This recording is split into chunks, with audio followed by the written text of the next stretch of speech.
Let's bring in Josh Corder, a former Army sergeant who served with Bo Bergdahl in Blackfoot Company, 2nd Platoon.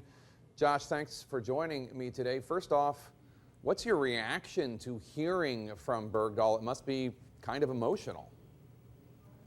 In a lot of ways it is, Jake. It brings back a lot of the memories, and having to continue to go through this again and again and again is not easy, but I know that it is necessary. Did you listen to the podcast? I did, yes. And what was your takeaway? What was your response? I feel that tinge of reality that he talked about when he was 20 minutes away from the outpost, that was the very wrong time for him to be having a realization that this is real life and that what he had done was something serious. I mean, you go through training, we go through weapons training in basic training, and then we go through advanced training for deployments. Those kind of things are all there so that we can have that tinge of reality to understand that what you're doing is a real thing and that it has real consequences. And obviously, somehow he missed out on all of that, and he didn't get it until he'd already walked away. I was texting with some of your fellow platoon mates earlier today. Two of them argued that Bergdahl's explanation that he did this, he was going to go out and then come back, to bring attention to leadership problems doesn't make any sense, since A, they didn't see any leadership problems, and B, the platoon was all supposed to go to forward operating base Sharana just a few hours later. Does that square with your recollection?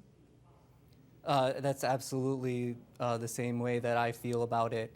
The whole purpose of going to mess that one time was to rotate out and to switch out with the Afghan partners. We knew that from the start. And so him picking that moment to walk away seemed more like a opportunity, last chance opportunity, than it did some kind of publicity stunt. And what's your reaction to hearing him say that he wanted to prove that he could be a Jason Bourne-like action figure and take down a bunch of enemy soldiers? Well, you can hear it in his voice when they ask about if he fought or not. And then he laughed and said, "Oh, I'm not stupid."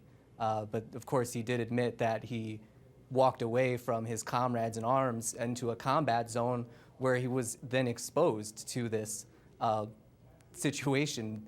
So the whole entire thing just seems a little like it's very confused. He obviously did not have the right state of mind when he was doing all of this.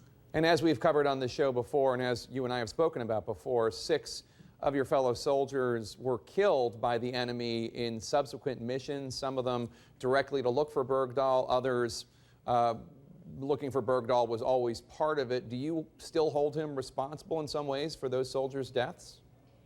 Absolutely. I mean, you're going to go out and be Jason Bourne and try and be a super soldier to prove who knows what to who knows who.